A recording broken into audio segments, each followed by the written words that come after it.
our government has a firm policy not to capitulate to terrorist demands, that no concessions policy remains in force.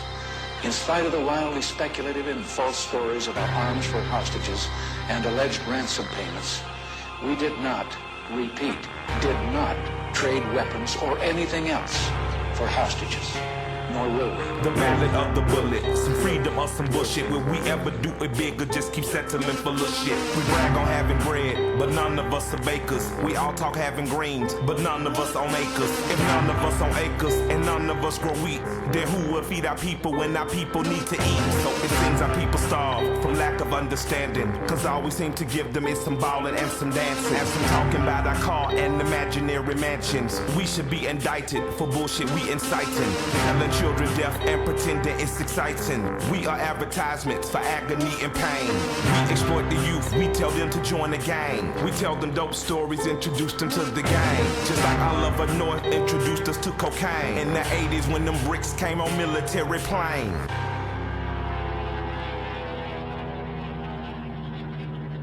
A few months ago, I told the American people I did not trade arms for hostages.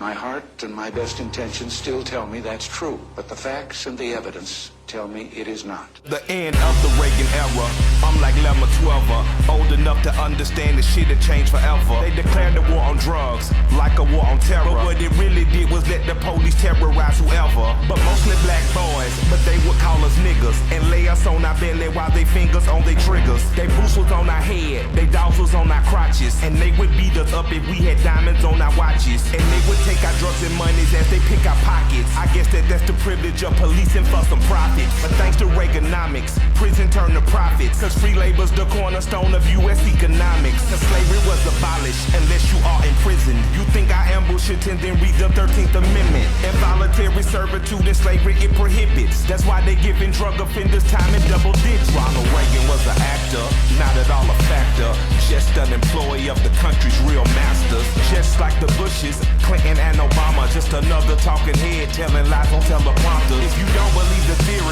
then argue with this logic. Why did Reagan and Obama both go after Gaddafi? We invading sovereign soil, going after oil. Taking countries is a hobby paid for by the oil lobby.